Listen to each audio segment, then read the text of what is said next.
wanita ini berusaha melarikan diri dari api. Jinchai menekan kursi kecil yang menutupi kepala anak perempuan itu. Dia menopang kepala anak perempuan itu dan melarikan diri. Adegan ini ternyata dilihat oleh paman perempuan itu. Dia ingin masuk dan menyelamatkan keponakannya. Namun dia ditolak oleh orang-orang yang keluar.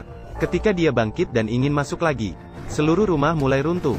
Dia terpaksa melompat masuk sendirian. Namun dia melihat tiang api jatuh ke arah kakak laki-laki dan iparnya. Kakak laki-laki itu menggunakan tubuhnya sendiri untuk melindungi putrinya dengan sekuat tenaga. Dia segera berlari ke sana untuk mendorong tiang itu. Namun dia tidak bisa mendorongnya sama sekali. Dia terpaksa menggendong keponakannya keluar terlebih dahulu. Namun, dalam detik berikutnya, kakak laki-laki yang lemah dengan segenap tenaga memintanya untuk segera pergi. Dia melihat api akan segera menelan tempat ini. Dia terpaksa dengan air mata mengucapkan janji kepada kakak laki-lakinya. Namun saat dia menggendong keponakannya keluar, tiba-tiba langit-langit mulai retak, dan jatuh tepat ke arahnya. Tidak tahu berapa lama, api akhirnya padam. Dia terbangun dari reruntuhan. Namun dia melihat seseorang yang mengenakan seragam pemadam kebakaran berada di samping kakak laki-lakinya. Orang itu mengira dia sedang melakukan penyelamatan. Siapa sangka orang itu justru mengambil jam tangan dari pergelangan tangan kakaknya. Kemudian ia pergi dengan wajah panik. Ketika dia keluar dengan membawa keponakannya, tiba-tiba melihat semua petugas penyelamat sedang mengelilingi mereka yang tidak terluka.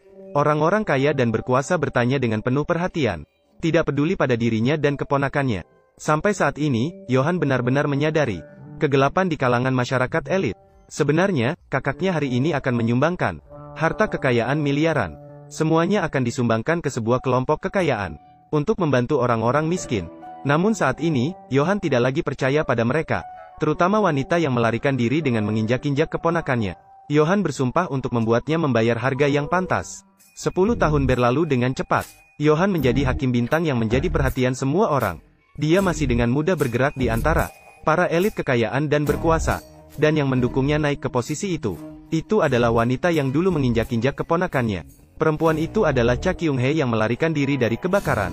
Namun ini hanya langkah pertama Johan dalam balas dendam. Suatu hari, sebuah bus sekolah tiba-tiba melaju masuk ke pengadilan. Tepat pada saat itu, sepasang anak kecil taman kanak-kanak sedang menyeberang jalan di depan pengadilan. Melihat bus sekolah akan menabrak mereka, guru berlari untuk menghentikan anak-anak berlari cepat. Tapi tak disangka, seorang gadis kecil tiba-tiba terjatuh. Melihat bus sekolah hampir menabrak gadis itu, seorang pria berlari ke sana dan melindungi gadis itu. Tepat pada saat yang genting ini, tiba-tiba, laras senjata menembak ke arah bus sekolah, tepat mengenai generasi sopir. Dan yang menembakkan senjata adalah dia. Melihat bahwa dia akan menembakkan senjata, sopir segera memutar setir. Bus sekolah tiba-tiba terbalik dan terhempas. Ini menyelamatkan gadis dan pria itu. Namun, setelah itu Johan malah diadili secara terbuka. Ini adalah kasus yang melibatkan sopir yang terlibat, masih dalam bentuk siaran langsung untuk seluruh rakyat. Ternyata sopir ini marah dan menyerang pengadilan karena 47 orang di desa mereka. Semua karena pembuangan limbah pabrik di sekitar, menyebabkan 11 orang meninggal. 23 orang masih berbaring di unit perawatan intensif. Sementara 13 orang lainnya keluar dari rumah sakit dengan kondisi yang parah. Namun, mereka menderita dampak jangka panjang yang serius. Dan hingga saat ini, hukuman bagi pabrik tersebut belum menerima hukuman yang seharusnya. Maka Johan memutuskan untuk mengadili secara terbuka hukuman yang arogan ini. Namun di pengadilan, kami mempekerjakan tim pengacara terbaik untuk kasus ini. Kami akan mengungkapkan semua kejahatan yang dilakukan oleh pihak yang dikenai sanksi. Bahkan kami telah meminta ahli kualitas air untuk membantu. Mereka mengatakan bahwa air sungai tidak tercemar. Semua indikator air sungai dalam keadaan normal. Meskipun melihat situasi ini, Johan tetap tenang. Silakan ahli duduk di sini. Tolong berikan sebotol air untuk melembabkan tenggorokannya. Tapi siapa sangka, begitu ahli itu meminum air, Johan tiba-tiba teringat sesuatu. Tunggu sebentar. Air itu. Johan dengan mudah mengungkapkan kebenaran. Kemudian Johan memanggil seorang saksi kunci. Orang ini dulunya adalah seorang insinyur di kelompok yang dikenai sanksi. Dia mengaku bahwa dia pernah melaporkan laporan kerusakan peralatan pembuangan pabrik kepada pihak yang dikenai sanksi. Namun, pihak yang dikenai sanksi tidak menghiraukannya. Mereka bahkan mengabaikannya. Bahkan mereka berani mengatakan, orang tua di desa sekitar sudah hidup cukup lama. Pihak yang dikenai sanksi panik seketika. Mereka berusaha untuk membantah dengan cepat. Tapi Johan tidak peduli dengan mereka. Mereka hampir dihukum. Pengacara dengan cepat memberikan saran kepada pihak yang dikenai sanksi. Mereka disarankan untuk mengakui kesalahan karena kelalaian tugas. Ini adalah penyebab terjadinya kebakaran besar. kejahatan semacam ini. Hukuman maksimal yang bisa diberikan adalah 5 tahun penjara. Awalnya, mereka berpikir Yao Han akan setuju dengan argumen mereka. Tidak ada yang tahu bahwa putusan berikutnya akan mengejutkan semua orang. Karena hukum yang berlaku dapat menggabungkan hukuman berdasarkan jumlah korban. Dengan kata lain, hukuman menyebabkan 47 orang menjadi korban. Maka dapat dikalikan 47 dengan 5. Akhirnya, hukuman diputuskan. Sudah 235 tahun. Checking Ki, yang sedang menonton siaran langsung terkejut. Dia pikir Yao Han hanya melakukan sidang langsung untuk pertunjukan. Hanya untuk tampilan dan untuk ditonton oleh masyarakat. Tapi ternyata Yao Han serius. Namun yang lebih mengejutkannya adalah, hukuman ini hanya pembuka untuk balas dendam Yao Han. Selanjutnya, Yao Han langsung mengarahkan targetnya pada anak lelakinya sendiri. Dia mengandalkan ayahnya yang merupakan hakim teratas. Ibunya adalah pejabat tertinggi di Departemen Kehakiman. Setiap hari pukul 9.13 malam, dia mengendarai mobil sport ke jalan untuk berburu. Dan target buruannya ternyata adalah orang miskin. Melihat dua orang tua sedang makan di warung pinggir jalan, ekspresinya tiba-tiba menjadi aneh. Seketika dia memutar kemudi dan melaju ke arah mereka. Namun segera dia akan mengerem dengan cepat. Tujuannya adalah untuk menakuti orang miskin. Kemudian terus-menerus mengedipkan lampu jauh. Terus-menerus membunyikan klakson dengan provokasi. Namun ini hanya pembuka bagiannya saja. Selanjutnya dia akan bermain dengan gelombang besar. Dia tiba di jalan lingkar di pusat kota. Saat itu seorang ibu sedang berada di jalan lingkar. Sambil mengemudi, dia mendidik anaknya. Tiba-tiba anak laki-laki melihat mobil kuning yang melaju kencang.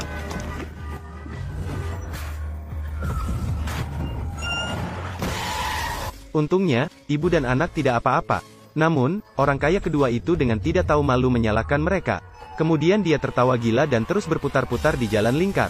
Namun yang tidak dia ketahui adalah, pria yang dikenal sebagai hakim setan ini, akan membuatnya tidak bisa lagi tertawa. Hari itu dia lagi-lagi balapan di jalan tol dengan kecepatan tinggi.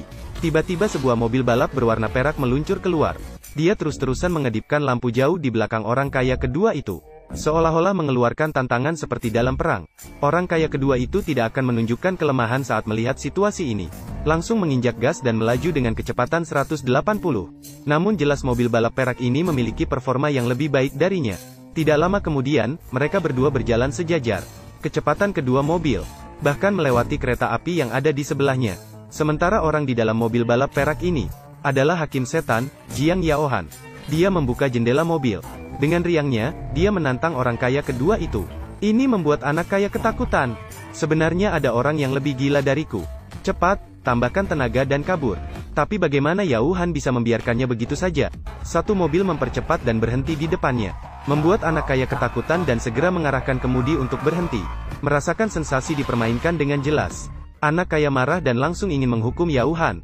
Siapa sangka Yao Han mengeluarkan palu besar dari bagasi.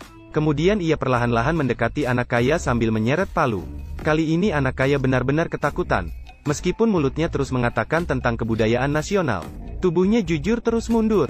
Akhirnya Yao Han tidak lagi berpura-pura dengannya. Mengangkat palu besar dan Yao Han benar-benar membantu orang-orang biasa untuk melampiaskan kemarahan mereka.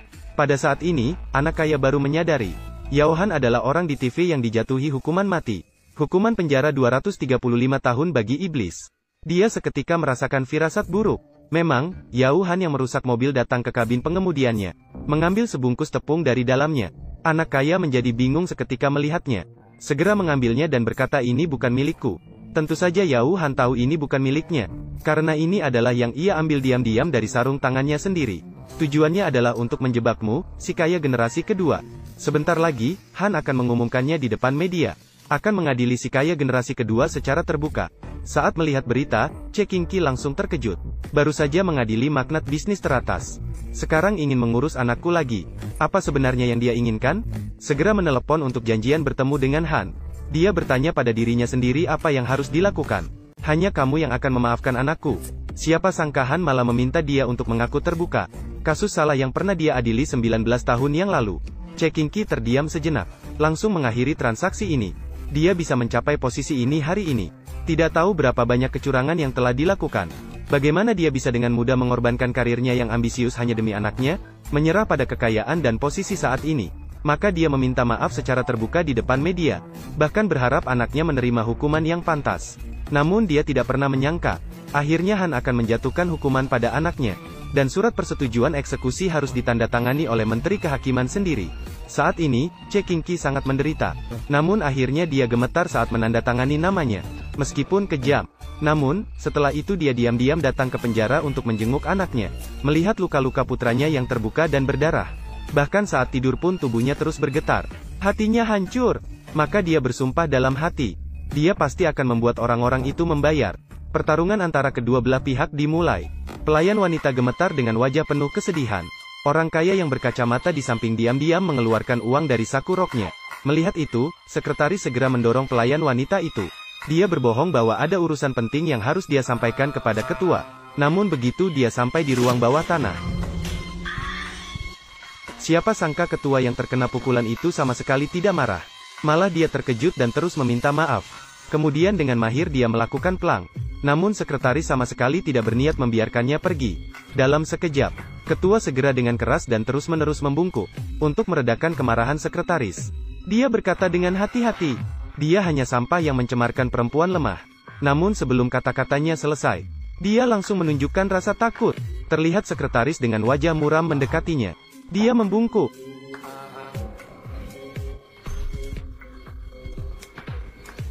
Jika dia membuli orang lain, apakah kamu pikir dia akan menghancurkanmu, menumbangkanmu? Apakah kamu pikir kamu bisa mengalahkannya? Meskipun merasa tertekan oleh pukulan yang membuatnya meragukan hidupnya, ketua klub merasa kesal. Namun tidak berani melawan, hanya karena sekretaris yang sombong di depannya. Dialah bos keuangan sejati. Dia tidak menghiraukan kekuasaan dan kekayaan para magnat keuangan biasanya. Namun dia hanya tertarik pada hakim setan Jiang Yaohan. Dia selalu mencari kesempatan untuk mengirimkan isyarat kepada Yaohan secara diam-diam.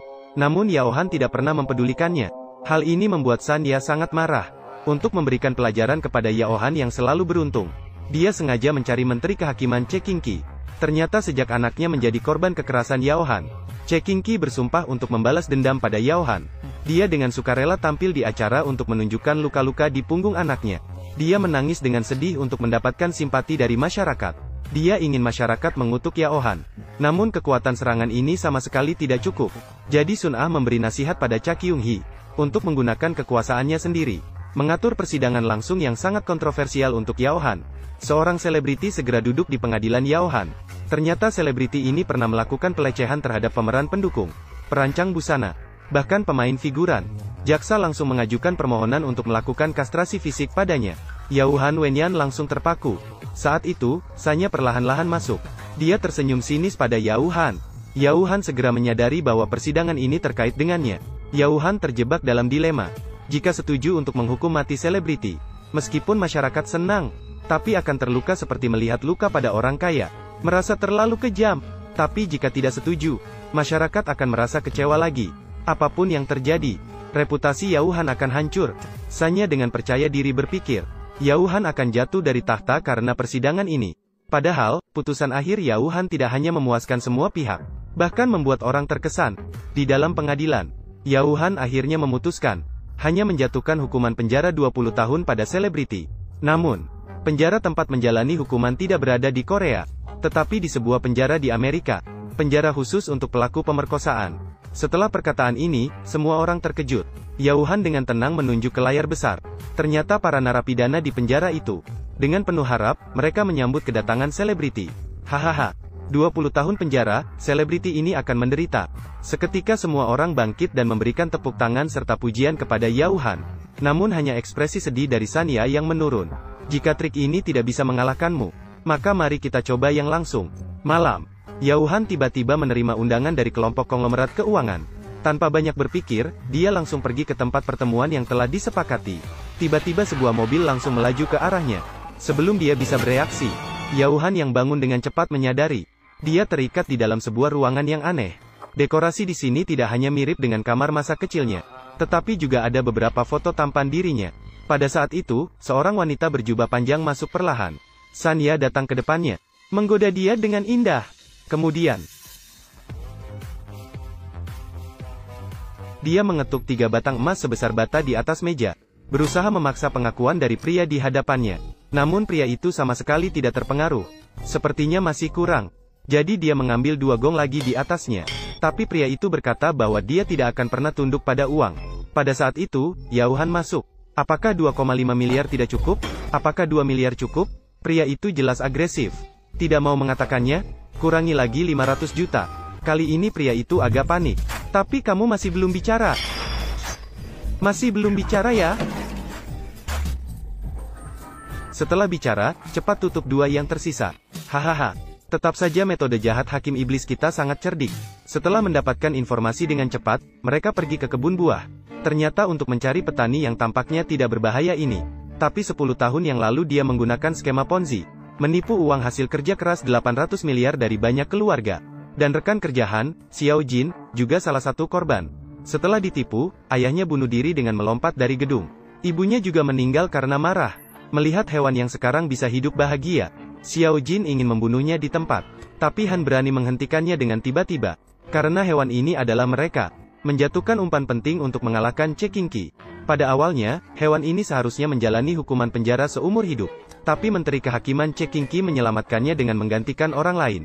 Han menemukan sekretaris Ceking Ki, yaitu pria yang ditekan dengan batangan emas di awal. Setiap Jumat dia selalu melakukan perjalanan dinas rutin. Dia datang untuk meminta uang dari hewan ini. Cukup tangkap dia dan bawa kembali. Itu bisa digunakan untuk melawan Ceking Ki. Namun benih kebencian ini sudah lama tumbuh menjadi pohon tinggi di dalam hati Xiao Jin. Keesokan harinya dia pergi sendirian dengan mobil ke kebun buah. Tanpa ragu, dia langsung masuk ke rumah binatang buas. Menunjukkan identitasnya sebagai korban. Siapa sangka binatang buas malah berlutut di depan Xiao Jin. Dia menangis sambil mengatakan bahwa uangnya disita negara. Sekarang dia tidak memiliki apa-apa, hanya ingin menebus dosa. Sambil menunggu hari kehancuran, Xiao Jin yang sudah kehilangan akal sehat mendengarnya dan merasa masuk akal. Setelah berkata begitu, dia langsung menangkap binatang buas dan menekannya kuat-kuat di atas meja. Hanya dengan membunuhmu sendiri aku bisa meredakan dendam di hatiku. Tapi pada saat itu, istri dan anak binatang buas tidak bisa datang. Mereka tidak bisa menarik Xiao Jin. Mereka dengan susah payah memohon belas kasihan di sampingnya. Xiao Jin pada akhirnya adalah orang yang baik hati. Akhirnya dia melepaskan binatang buas. Dia dengan penuh penyesalan meminta maaf kepada Xiao Jin. Seperti benar-benar menyadari kesalahan yang dia lakukan pada masa lalu. Tiba-tiba, Yao Han masuk dengan terburu-buru. Dia pertama kali menggendong Xiao Jin dan melemparkannya keluar. Kemudian dia menarik binatang buas dan melemparkannya keluar. Kemudian dia mengunci istri dan anak binatang buas di dalam rumah. Dan selanjutnya dia akan mengungkap wajah sebenarnya dari binatang buas ini. Melihat lubang besar yang digali di halaman, hewan buas itu panik dan berteriak uangku. Ternyata dia baru saja berpura-pura untuk menunjukkan kepada Xiao Jin. Terlihat Yahan mengeluarkan harta karun yang digali dari halaman. Semuanya diletakkan dengan rapi. Kemudian dia mengambil satu bungkus dan bertanya kepada hewan buas. Apakah kamu menemukan ini? Hewan buas itu langsung menyerang Yahan dengan kuat. Namun dia ditendang oleh Yahan dan terjatuh. Yahan meminta Xiao Jin untuk mengendalikan hewan buas. Kemudian dia menuangkan seluruh ember bensin ke uang.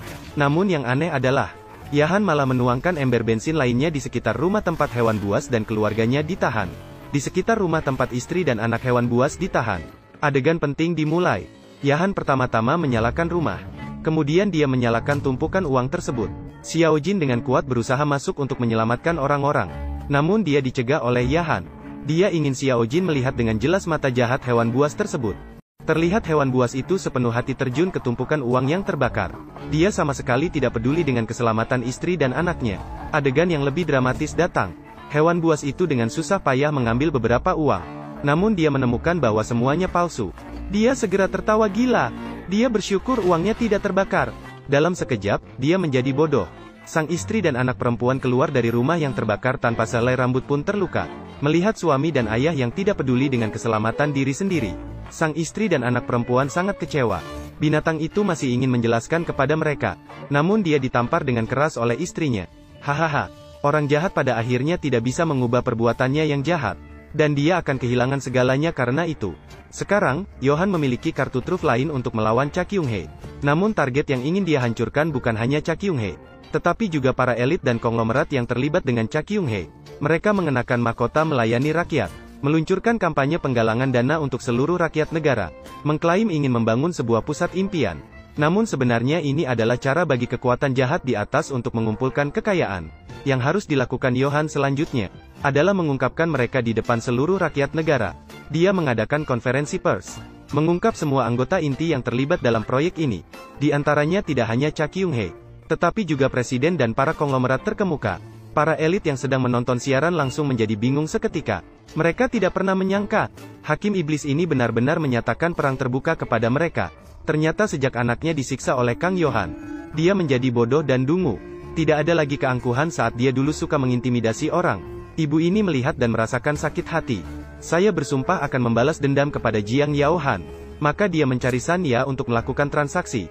Dia pergi menakuti dua wanita kaya sesuai permintaan Sanya. Sanya membantu dia mencari bukti melawan Yaohan. Dengan cepat, Sanya membawa seorang gadis ke kantornya. Ternyata itu hari putranya diadili. Gadis pertama yang bersaksi. Sanya mengatakan bahwa gadis itu akan mengungkapkan Yaohan di depan umum. Mengatakan bahwa itu adalah uang yang diberikan oleh Jiang Yaohan untuk membuatnya menjadi saksi yang kuat. Cekingsi bertanya apakah itu benar. Tapi siapa yang tahu Sanya malah bertanya apakah itu penting. Yang penting adalah... Cekingsi langsung senang mendengarnya. Langsung mengadakan konferensi pers. Mengatakan bahwa dia menerima laporan penting. Akan segera mengadakan sidang dengar pendapat publik terhadap Jiang Yaohan. Dia pikir kali ini akhirnya bisa menghancurkan Yaohan. Tapi dia tidak tahu bahwa dia yang sedang dimainkan. Di dalam pengadilan, dia dengan tegas mengungkapkan kejahatan Yaohan membeli saksi. Tapi Yaohan pura-pura bodoh dan bertanya apa buktimu. Tiba-tiba Cekingsi mendekatinya perlahan. Kemudian memberi isyarat kepada gadis itu untuk masuk. Setelah Yaohan melihat gadis itu, dia langsung menunjukkan ekspresi ketakutan. Gadis itu juga menatap Yaohan dengan rasa bersalah. Dia mengakui telah membuat palsu. Tapi angin berubah arah dengan cepat.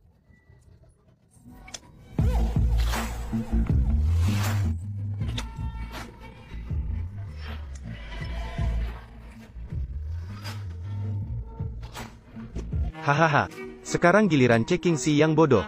Dia tidak percaya dan menatap Sanya dengan heran. Tapi siapa yang tahu, Sanya melihatnya dengan ekspresi menikmati pertunjukan. Ternyata semua ini adalah rencana Han dan Sanya. Mereka bersekongkol dan berbicara dengan jahat. Cekingsi ingin membela diri bahwa ada orang yang ingin mencemarkan namanya. Namun, Han tidak akan melewatkan kesempatan untuk menghukumnya. Tiba-tiba dia mengungkapkan rahasia yang seharusnya disembunyikan. Namun, Cekingsi mengganti cerita dengan cerita palsu. Dia membawa binatang buas yang diselamatkan ke pengadilan. Cekingsi panik saat melihat situasinya. Dia masih berusaha keras mengatakan bahwa dia tidak mengenalnya sama sekali. Namun, kali ini binatang buas itu melakukan sesuatu yang baik. Dia mengungkapkan bahwa Cekingsi menerima suap besar. Dia juga menyelamatkannya dari penjara. Rakyat yang menonton siaran langsung sangat terkejut. Mereka segera menyalahkan Cekingsi. Bahkan semua orang yang pernah dia suap dan promosikan muncul di televisi untuk mengungkapkan kejahatan yang pernah dia lakukan. Namun, setelah 20 tahun berkarir di dunia politik, dia tidak akan menyerah begitu saja. Dia memerintahkan sekretarisnya untuk menyiapkan pistol. Segera akan membawa Han ke tempat yang jarang penduduknya. Dia bertanya apa yang sebenarnya Han ingin dapatkan dari sini. Urusan yang telah saya lakukan selama beberapa tahun ini juga dilakukan karena terpaksa. Tidak bisa membiarkan diri sendiri lepas begitu saja. Namun, Yohan tahu betul bahwa orang seperti dia sama sekali tidak pantas disayangkan. Malah membuat orang merasa jijik. Cheo Kyung-hee melihat bahwa dia lemah. Dia ingin mengambil keuntungan darinya. Han melihat pemikirannya. Namun, dia sama sekali tidak takut padanya. Dia dengan jujur mengatakan bahwa dia ingin mendapatkan bukti-bukti yang dikumpulkan oleh Cheo Kyung-hee mengenai bukti kejahatan yang melibatkan presiden dan para taipan. Karena Cheo Kyung-hee berhasil meraih kesuksesan. Pertama, dia kejam dan telah melakukan banyak hal buruk. Kedua, dia memiliki departemen pengumpulan informasi. Dia berhasil menangkap banyak kelemahan para pemegang kekuasaan finansial. Dan ini adalah apa yang Han ingin dapatkan darinya. Namun, Cheo Kyung-hee yang selalu kuat sepanjang hidupnya tidak akan terpengaruh olehnya. Langsung pergi ke Istana Biru, menggunakan bukti kejahatan presiden sebagai ancaman, meminta dia untuk membantu menyelesaikan masalah Jiang Yohan. Namun, siapa sangka presiden sama sekali tidak takut padanya, bahkan membiarkan istrinya masuk, memberitahunya tentang hal-hal penting mengenai putranya. Kali ini Cheo Kyung-hee benar-benar hancur. Dia telah berjuang keras sepanjang hidupnya. Namun, akhirnya dia dihancurkan oleh anak buahnya yang ambisius. Malam hari, Yohan dan Sujung diminta datang ke kantornya untuk ultimatum terakhir. Meminta dia untuk menyerahkan bukti-bukti kejahatan yang ada padanya. Namun, Cho Kyung-hee seolah-olah telah membuat keputusan. Mengeluarkan cerutu dan mengatakan bahwa dia perlu mempertimbangkannya. Kemudian, dia memerintahkan Yohan dan Sojung untuk pergi. Namun, detik berikutnya, Cho Kyung-hee tiba-tiba bunuh diri. Yohan dan Sojung mendengar suara dan segera masuk. Meskipun sulit dipercaya, namun, Sojung tetap fokus untuk segera menemukan bukti kejahatan. Dia terus mencari di tubuh Cho Kyung-hee. Namun tiba-tiba, hanya karena dia di depan seluruh rakyat negara. Dan alasan dia begitu sombong, karena presiden dengan sembarangan menutup daerah sipil, mengumumkan kepada dunia bahwa ada wabah di sini, kemudian mengirim Eogu, yang memulai film, untuk memimpin sekelompok preman, memaksa warga di sini ditangkap. Dunia luar tidak hanya tidak mengetahui situasi sebenarnya di sini, presiden juga diam-diam memiliki sebuah laboratorium rahasia. Setelah orang-orang yang ditangkap dari sini dikirim ke sana, mereka menjalani uji coba vaksin asing pada manusia. Setelah Yohan mengetahui berita ini, dia langsung mengenakan pakaian pengadilan. Dia membawa seorang jurnalis ke daerah wabah yang disebut ini. Jurnalis terkejut begitu melihatnya. Ini bukanlah pengendalian wabah sama sekali. Ini adalah penindasan kekerasan yang total. Jika tidak mengambil kamera pada saat ini, kamu sama sekali tidak pantas menjadi seorang jurnalis. Jurnalis segera memanggil bawahannya. Mereka memasang kamera dari berbagai sudut. Sementara itu, Yaohan membawa 2 hakim ke tempat yang tinggi. Mereka ingin menyiarkan kebenaran di sini secara langsung kepada seluruh rakyat negara. Dan mereka ingin membiarkan seluruh rakyat negara mengadili kejahatan presiden. Masyarakat terkejut melihat daerah wabah yang sebenarnya. Presiden yang melihat siaran langsung semakin marah. Segera hubungi Ergouzi. Minta dia untuk menghentikan Yaohan. Ergouzi segera memimpin sekelompok pengikutnya keluar. Untungnya, tempat tinggi tempat Yaohan berada sudah terblokir. Pengikutnya tidak bisa masuk sama sekali. Ergouzi yang marah sampai giginya terlihat. Dia memerintahkan orang untuk melempar batu ke Yaohan. Mereka saling berhadapan sampai malam.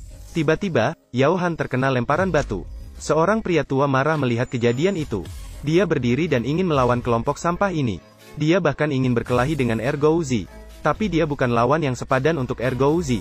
Dia langsung ditendang jatuh ke tanah. Kemudian, untuk memaksa Yaohan turun, dia bahkan mengangkat tongkat besi. Tanpa belas kasihan, dia memukul orang tua itu. Seolah-olah dia bisa dengan bebas membunuh siapapun dengan perlindungan presiden. Dia bisa dengan seenaknya membunuh siapapun. Namun saat ini, presiden sedang kesal padanya. Segera perintahkan pemadaman listrik di seluruh negara. Dalam waktu singkat, seluruh Korea terjebak dalam kegelapan. Namun, meskipun masyarakat kehilangan televisi, dan Yohan tidak mengecewakan semua orang. Terlihat dia menghidupkan senter ponsel dan mengangkatnya tinggi. Semua orang melihatnya dan dengan cepat mengangkat ponsel mereka untuk menghidupkan senter. Pada saat itu, Ergouzi masih mengejek orang-orang. Namun, dalam detik berikutnya,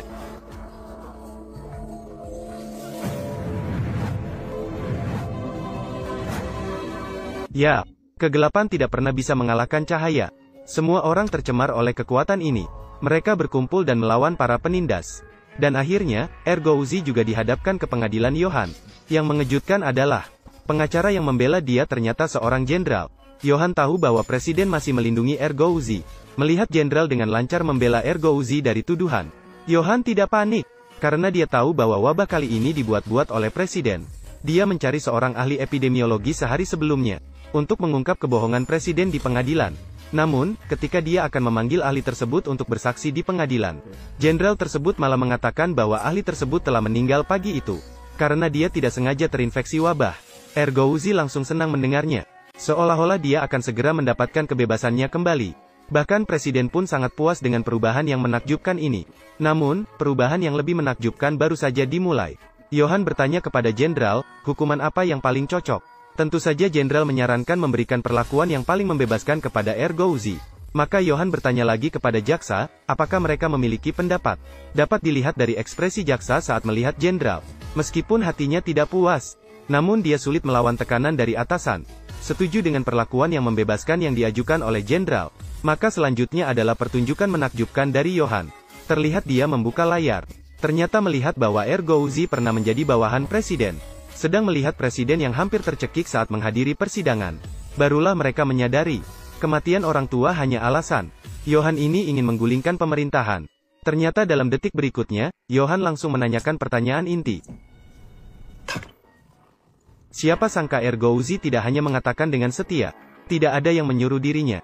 Bahkan dengan berani ia menyatakan, bahwa dia adalah seorang patriot yang mengikuti prinsip pemerintahan presiden.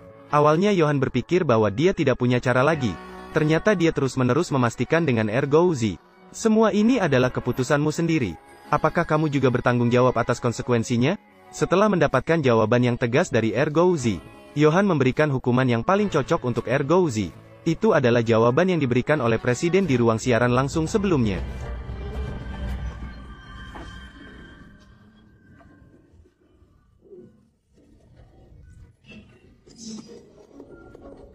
benar-benar membalas dendam dengan cara yang sama.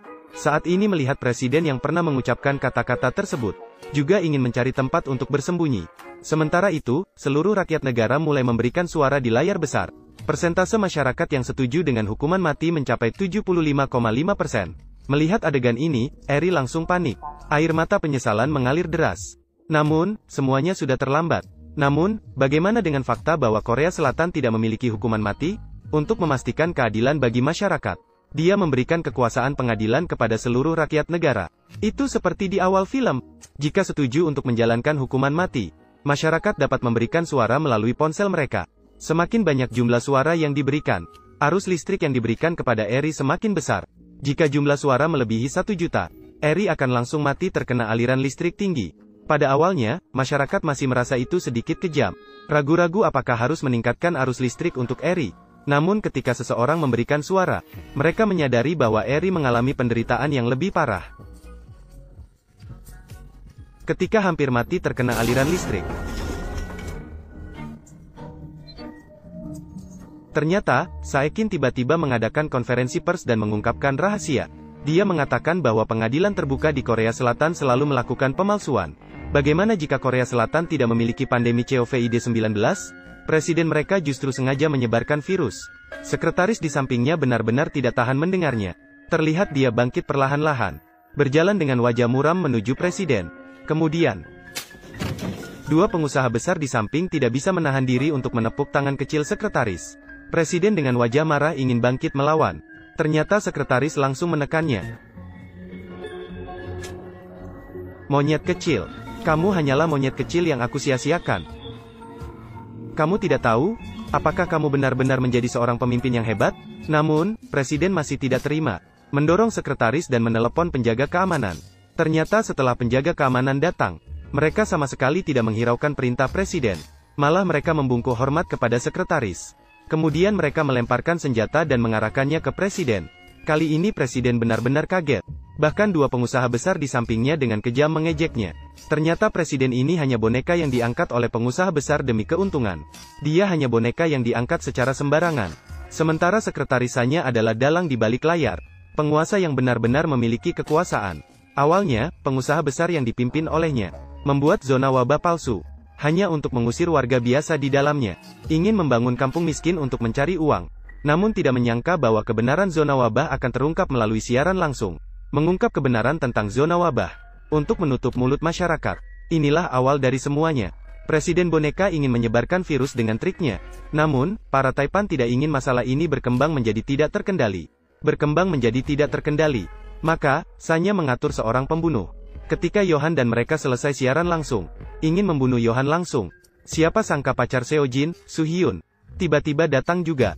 Pembunuh tidak sengaja menembak Suhyun. Seojin benar-benar gila pada saat ini. Dia sudah cukup menderita dengan kematian orang tuanya.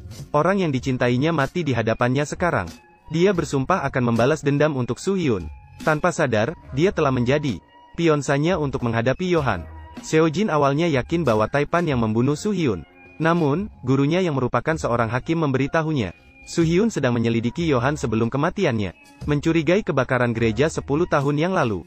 Bahwa Yohan menyebabkan kebakaran untuk mewarisi warisan besar. Dan merencanakan pembunuhan saudaranya. Maka, gurunya mencurigai Yohan menyembunyikan kebenaran. Dan merencanakan pembunuhan Suhyun yang menyelidiki Yohan. Seojin yang berbicara sopan menjadi ragu. Dia mulai menyelidiki dengan buku catatan Suhyun. Dan akhirnya menemukan rumah pembunuh yang menembak Suhyun. Namun, yang tidak dia duga adalah, begitu dia masuk pintu, dia menemukan pembunuh yang mengerikan mati di rumah. Tidak ada pilihan. Dia harus mencari petunjuk dari ponsel pembunuh. Ternyata melihat daftar kontak, ada banyak catatan panggilan dengan YH. Ini bukan singkatan pinyin untuk YH? Untuk memverifikasi dugaannya sendiri, dia menelepon nomor itu. Ternyata itu benar-benar panggilan dari YH. Pada saat ini, Xiaojin benar-benar bingung. Ternyata YH benar-benar membunuh Si Uxian. Dan dia terus-menerus ditipu dan dimanfaatkan oleh iblis itu. Xiaojin yang marah langsung masuk ke rumah YH. Dia mengambil pisau dan menusuk YH. Ternyata YH menangkap pisau dengan tangannya sendiri. Dia tidak peduli dengan tangan yang berdarah. Dia menahan keras Xiaojin untuk membuatnya sadar. Jangan biarkan bukti-bukti itu membutakan matamu. Tapi tiba-tiba, ternyata gurunya Xiaojin membawa orang-orang masuk. Dia ditangkap dengan tuduhan pembunuhan Si Uxian. Namun YH tidak melawan. Malah dengan mata berkaca-kaca, dia terus mempertanyakan Xiao Jin. Pada saat ini, Xiao Jin juga bingung. Dia benar-benar melihat bukti-bukti tersebut. Tapi mengapa aku merasa salah lagi? Tepat pada saat itu, Sanya dengan bangga masuk. Siapa sangka guru Xiao Jin justru memberi hormat kepadanya. Ternyata guru itu sudah dibeli oleh Sanya sejak lama. Sejak saat Xiao Jin menjadi hakim. Sanya tahu bahwa Xiao Jin sangat mirip dengan kakak Yao Han. Maka guru Xiao Jin mengatur agar dia berada di dekat Yao Han. Berusaha memantau setiap gerakan Yao Han. Namun yang tidak mereka duga adalah, Xiao Jin malah perlahan-lahan berpihak pada Yao Han. Barulah ada kesempatan untuk memanfaatkan kematian Xiu Xian. Membuat Xiao Jin meragukan Yao Han. Sehingga menemukan bukti-bukti palsu tersebut. Namun itulah bukti-bukti tersebut. Menjerumuskan Yao Han ke jurang yang dalam. Pada saat ini, Xiao Jin akhirnya sadar. Namun semuanya sudah terlambat. Yao Han dipenjara. Dia ingin pergi ke kantor polisi untuk membantu Yao Han mengubah kesaksiannya. Mengaku bahwa dia yang menuduh Yao Han. Namun polisi sudah dibeli oleh Sanya sejak lama. Tidak peduli sedikit pun pada Xiao Jin. Dan pejabat di sisi lain juga tidak mengalami hal yang mudah. Karena terlalu banyak tahanan yang diajukan ke pengadilan sebelumnya. Dia menjadi target balas dendam para penjahat tersebut. Untungnya, Yao Han sangat terampil. Dalam sekejap, dia menyelesaikan para sampah tersebut. Namun yang lebih berbahaya adalah kepala penjara. Karena sebelumnya diancam oleh Yohan. Dia mengungkap kejahatan Choi Kyung-hee secara terbuka. Dan karena itu dia dikirim ke sini. Untuk membalas dendam. Dia bahkan mengirim seorang pembunuh dengan pisau untuk menyerang Yohan. Berita tentang kematian Yohan segera dilaporkan. Para konglomerat senang dengan ini. Mereka langsung mengadakan pesta di pengadilan Yohan. Dengan risiko dituduh membunuh. Dia diam-diam menyusup ke sebuah fasilitas uji rahasia. Setiap sudut di sini dijaga oleh pasukan bersenjata. Bahkan ada banyak dokter. Merekam data setiap orang di tempat tidur. Cinta tumbuh dan berkembang bergantian. Membuatnya segera mengeluarkan kamera mini. Merekam adegan di sini secara diam-diam. Di sini tidak hanya ada orang muda. Bahkan ada orang tua dan anak-anak. Xiao Jin langsung mengenalinya. Mereka semua dipaksa datang dari kampung miskin. Mereka yang sebelumnya sehat sekarang menderita seperti ini. Eksperimen macam apa yang dilakukan di sini? Tiba-tiba presiden dan beberapa konglomerat datang untuk inspeksi ke fasilitas ini. Xiao Jin segera berdiri di samping untuk mendengarkan secara diam-diam. Dia melihat kepala fasilitas ini melaporkan kepada mereka. Ada total 3.620 subjek tes di sini. Setiap hari ada 182 orang yang meninggal karena efek samping. Presiden mendengarnya dan merasa bagus. Katakan kepada negara-negara yang masih menunggak pembayaran agar segera diingatkan. Ternyata mereka melakukan uji klinis vaksin asing di sini. Sekarang tempat ini sudah tidak mampu memenuhi permintaan. Cinta yang tumbuh dan berkembang bergantian. Mereka berencana menculik semua orang miskin di negara ini untuk dijadikan subjek uji coba. Dan perkataan selanjutnya dari presiden membuat Xiao Jin terkejut. Dia mengatakan bahwa orang-orang yang meninggal juga tidak boleh disia-siakan. Organ, rambut, dan darah yang masih bisa digunakan. Semua itu bisa diambil kembali dan diekspor ke luar negeri. Ini semua hanya tentang uang. Para taipan kaya di Wenyan semua tertawa dengan riang. Mereka benar-benar seperti binatang yang tidak menghargai nyawa manusia. Xiao Jin bersumpah akan membuat mereka membayar harga yang pantas. Namun saat ini dia tidak bisa mengungkapkan video tersebut. Karena presiden telah mengendalikan semua platform dan media sosial. Fakta-fakta ini sama sekali tidak bisa diungkapkan. Namun, Xiao Jin menemukan cara yang menguntungkan dua belah pihak. Pada hari itu, guru Xiao Jin baru saja masuk ke kantor. Tiba-tiba dia keluar dengan cepat. Dia dengan keras menyerang gurunya. Meskipun dia selalu menganggap guru sebagai ayah. Namun, dia tidak bisa mentolerir fakta bahwa guru itu membunuh pacarnya dan memerasnya. Maka setelah dia mengunci mulut guru dengan kuat, dia langsung membuka jaketnya. Dia mengikat bom waktu di tubuhnya. Dia ingin mati bersama guru. Guru panik saat melihat situasinya. Ingin bangkit dan melarikan diri. Namun dia dipukul dengan keras dan jatuh ke tanah. Karena tidak ada media yang berani mengungkap kebenaran. Maka biarkan Anda, Direktur Baru Osaka, mengungkapkan diri sendiri. Mungkin semua media menyukai berita ini. Setelah kita meledak, media utama akan menerima email yang saya kirimkan kepada mereka. Dan di dalamnya adalah kebenaran tentang pusat percobaan. Ini adalah apa yang Xiao Jin pikirkan. Bisa membalas dendam untuk Yahan. Ini adalah cara terbaik untuk menebus dosa. Ketika dia menutup matanya dan menunggu ledakan, tiba-tiba sepasang tangan kuat menekannya ke dinding. Menutup penghitung waktu. Xiao Jing sangat senang melihat Yahan yang tidak mati. Dengan segera, dia menggunakan semua kekuatannya untuk memberikan pelukan cinta. Dan selanjutnya adalah saat balas dendam terakhir Yahan. Dia muncul di layar besar di pengadilan. memberikan ketakutan besar kepada presiden dan hakim. Kemudian dia memutar video yang diambil Xiao Jing di pusat percobaan. Diputar untuk seluruh rakyat negara. Pada saat itu, semua orang terkejut. Yahan ingin semua orang mengadili kejahatan presiden dan hakim. Akhirnya, 99% rakyat memberikan suara bersalah. Maka Yahan memberikan hukuman yang paling pantas kepada mereka binatang-binatang itu. Itu adalah ketika banyak bom dipasang di dalam pengadilan. Jika kalian mencoba melarikan diri dari sini, bomnya akan meledak seketika. Saat ini, Yao Han tidak hanya membantu mewujudkan keadilan bagi seluruh rakyat negara, tetapi juga membalas dendam untuk saudaranya sendiri. Dia ingin mengajarkan pengalaman ini kepada kelompok binatang ini. Putus asa saat saudaranya terperangkap dalam api. Untuk mempermainkan kelompok sampah ini sekali terakhir, Yao Han setuju bahwa salah satu dari mereka bisa pergi. Maka setiap orang mulai menunjukkan sifat buruk mereka. Mereka berlomba-lomba untuk melarikan diri, bahkan menyerang setiap orang di sekitarnya. Bahkan ikatan suami istri tidak berarti bagi mereka. Melihat adegan ini yang terasa begitu familiar, mata Yihan penuh dengan air mata. Untuk saat ini, dia merencanakan dan mempersiapkan selama 10 tahun penuh. Akhirnya bisa menghibur jiwa saudaranya yang ada di surga.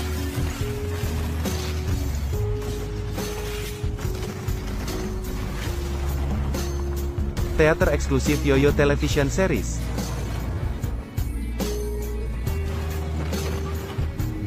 Jangan lupa subscribe, like, KOMEN, dan SHARE. Pangkat-pangkat.